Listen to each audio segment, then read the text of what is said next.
Hello there, this is CE Sim Golf, Chris Anderson. I am going to show you some new shaders I've built for Blender. These are going to be most specifically useful for things like fictional greens, or if you were a architect firm creating a course from scratch and you needed to check for pinable locations and also be able to modify terrain directly in Blender. The idea is to bring some more functionality of the Unity terrain management into Blender and to be able to just kind of have some fun looking at and learning green slopes. So right now we're looking at a mesh in our standard view, which is up here. We're looking at solid viewport shading. That's our normal view of our meshes. For this to work, we're going to need to move this into viewport shading that is material preview. If you've added no new materials, all you're really going to notice is things get a little bit brighter. It's just a little bit of a lighting difference there. It's a partially rendered view. And to add these, you will download these from the link in the description or from the OPCD tools. And you'd go to Edit, Preferences, and Add-ons tab. And then you're going to click up here and click Install from Disk. Then you'll need to go find these. And for me, I have them saved over here. They're going to be named the CE Slope Shader and the CE Height Topo Shader. Those are the two this video covers. They will then appear over in what's called the End panel. If you have a bunch of them, you can put your mouse over this and scroll, and you'll see all these tools over here. It's where the OPCD tools live. And these will be underneath a tab, CE Slope Shaders. There are two of them, and these two drop downs will create them or show you how to create them. All right, step one, we're going to look at the slope spectrum shader. What this does is it is going to draw topography lines, topo lines on your greens, or you could add it to any shape, but it's specifically made for greens. And it's going to color the slopes by the percentage of slope that they are. And typically, this is the way you're going to see real-world green maps. So these are all going to be pre-programmed. All these defaults should work very well, but you are welcome to play with them, and I'll describe what they each do. I would suggest not touching the slope percentage unless you very much know what you're doing and you are looking for very specific numbers. But the colors and the slope percentages are baked in to start. All you need to do is make sure this is in world space. Click on a green, and then you're going to go down to where it says Create and Apply the Slope Spectrum Shader. What this is going to do is it's going to create a shader that displays topography lines by default in half-foot and 1/10 foot lines. So these dark black ones are 1/2 foot. The thinner lines are 1/10 foot. Now, I know that sounds kind of odd, but I've been assured this is the way it works in the real world when constructing greens. So that is our default. If you want to change that, it is in the minor increment value. 1.2 is, of course, 1.2 inches or 1/10 of a foot. So if you wanted these at 1 inch, you would simply change this to 1. And then you would go down to Update Material, and it would give you extra lines. But it will default to 1.2. Now, these numbers are how thick these lines are, and then major step is the thicker line, 6 inches, so half foot, and then this multiplier is going to add a percentage greater than the width of the small line. So I think this works really well where it's at right now, but again, you can play with it there. You'll see these anti-smear settings. What this is doing is, these are not technically lines, they're rendered slope points. So if you have a flatter area, these lines can become smeared or slightly thicker. You can see a little bit of it happening right here. And these settings will help keep them a little more consistent in their width. Again, you can play with it, but this is the best that I've managed to find. If you are to take off a little bit of this, you can see somewhat what it does. Like if I change this, you're going to see it becomes thicker or thinner depending on if it's on a flatter area, green, or a sloped area, which becomes more pink. So these are the settings, again, I've found to work the best. Now, you can also change your minor lines to a gray, or lighten them if you want them to be less prominent or more white. It doesn't take much. For instance, even 0.1 and then update is going to lighten them quite a bit. 0 will keep them black. And then this is kind of fun. You can do dashed minor lines. If you click this, you can change your dash length and spacing and angles here. And then this will create more of a dotted pattern. And again, because these are not lines specifically, these dashes and dots don't really know which way this line is going. So in some instances, you're going to see it broken up a bit. But this is a nice way to better visualize the deeper 1/2 foot lines compared to the more minor 1/10 foot. If you change the angle, that's going to change what angle they're cut at. And so you're never going to get rid of this look, but it might be better or worse depending on that angle line you change. Anytime you make a change in any of this, you hit update material. And this material, once it's created, is universal and can be applied anywhere. So if you click on a different green, you would click on your material dropdown. The default name for this is going to be CE Slope Spectrum. And it will add it anywhere. And it will update everywhere as you update it in general. All right, next let's move on to something that is going to pertain a little bit more to the real world and displaying these in a presentation or in a green book or something like that. Measurements and cameras. All right, to talk about the cameras and measurements, let's look at a green that is not a practice green, but actually is on the course and has an approach. So again, we're going to not need to recreate this once we've created it. We're going to put it in here, assign it, and then even though the measurements are on top and the camera's on the bottom, I would always suggest if you're planning to print, do the camera first. So to create a camera, you click on the green itself, and then this ortho scale is the size that the camera will be, and it will be a square camera. And if you're doing multiple greens on the same course for presentation and you want them all to be pasted in a document or presentation where they are all relative in size to each other, you need to make sure this number is large enough to capture the largest green on the course to start. Most greens on this course are pretty small. Could probably get away with more like 50. But I would start with the largest green to make sure it's big enough to capture everything. Now, what you do is you create camera. First, you make sure your mesh of your green is active and selected. Click Create Camera, and it's going to give you an overhead square camera view of that green. Now, by holding the middle mouse button and shift down, you can move the green around within that camera, but you do not want to rotate your view using just the middle mouse button. It's going to mess up the way that camera is aligned. If that happens, you're going to need to probably delete the camera with this button, clear, and then redo it. Now what you can do is rotate.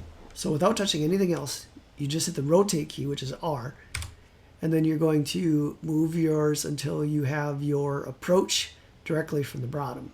So now we know that we have the green oriented from where the approach shot is coming from. To create a measurement, you're going to place the 3D cursor.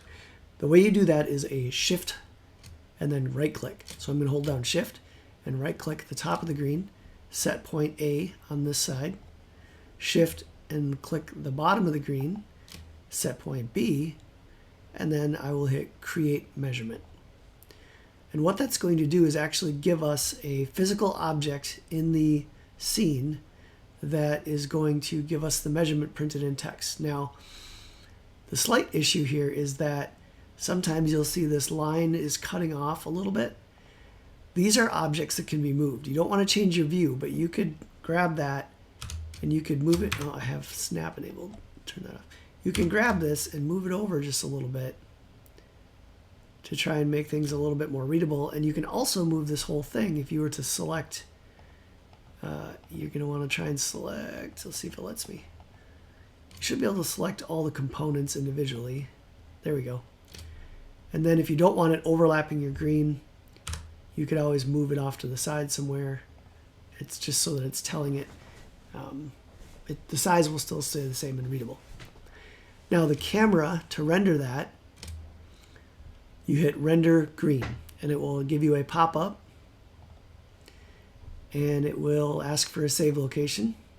So we can just go to our wherever we want to set it. You can name it for the green size and we just hit render green. And we be patient and then it flashes. Oh, it moved that back to its default location. Let's see how that placed it. If I go to screenshots, and yep, it does want to center that. So we might need to, because it's oriented to the camera, you might not be able to move that off the green site. I'll have to take a look at that. But that's going to render exactly what's in your view. So you can also change your resolution. This is in pixels, so that's a 4K. If you're doing really large printing or something, you could do 8K. We can clear the measurement. Then you have to reset. So we can set A, set B, create, and then we can render a new one.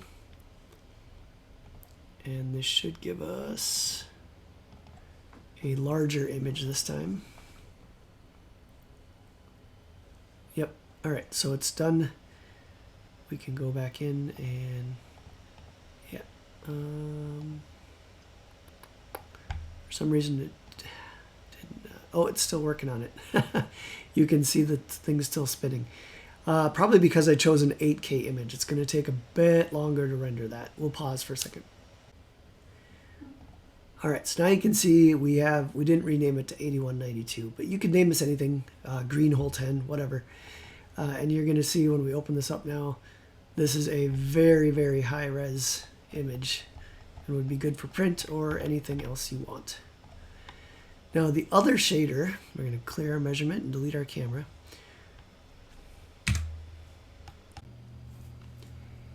One other small tool to show here, and this is really only for kind of real world applications, but there's a button at the bottom under the camera called Coverage Report. If you select a green and you hit this button, you'll see a small pop-up down here, and then there'll be a text printed. So if you hit this, you'll see Gulf top-down coverage, and it reports the percentage and the square footage meters actually. Let's see if I can change that to square feet, but it'll report at each slope percentage what percentage of the green is covered by that.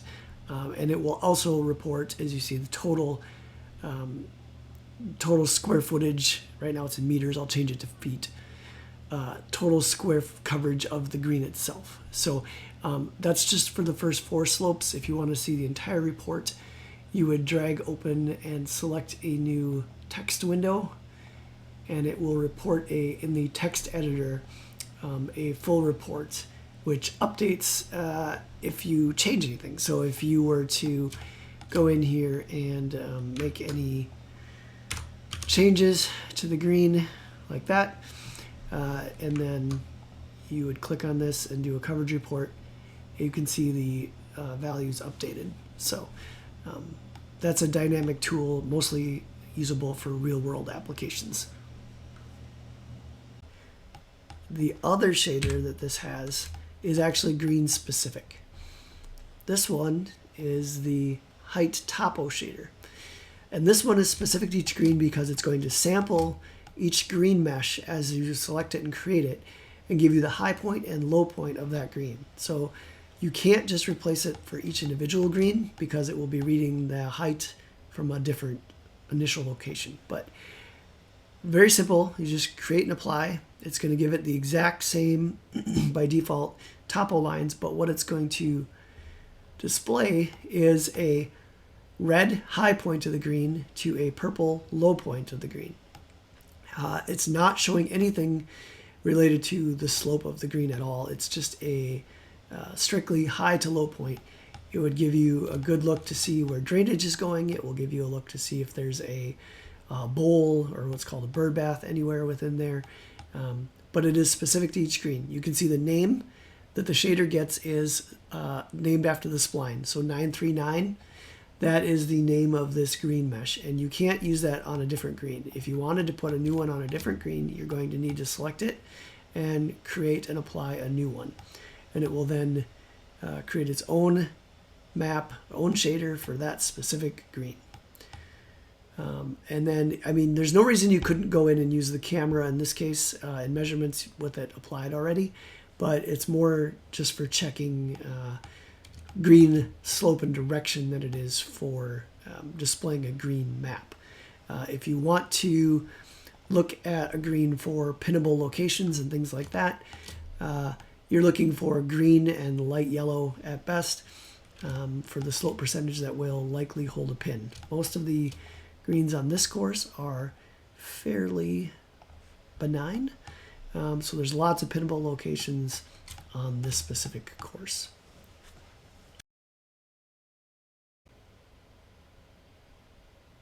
Now, what else is really cool about both of these shaders is they can be real-time. So if you are doing fictional greens or greens that don't exist in the real world and you're trying to gauge how your modeling is affecting the green slopes, you can do that within Blender. So if I select everything and I go into edit vertex mode, and you can model in any way you want, including sculpt, and it will update in real time. So I'm going to go to, I've got my proportional editing.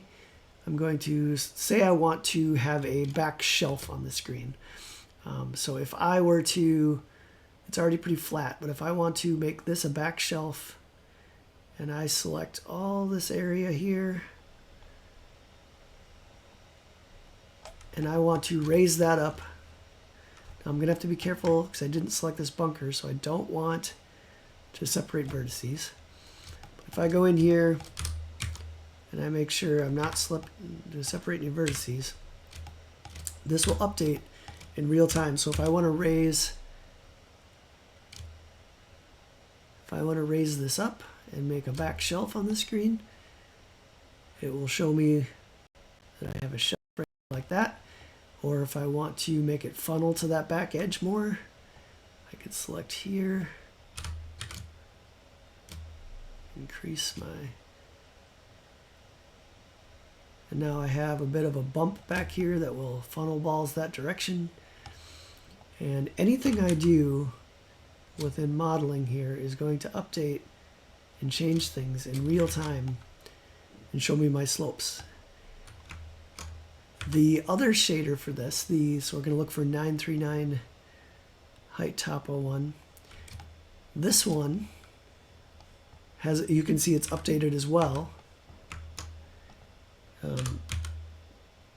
It's happening in real time, but what's going to happen is it's going to max out, right? Because it sampled the highest point on the green.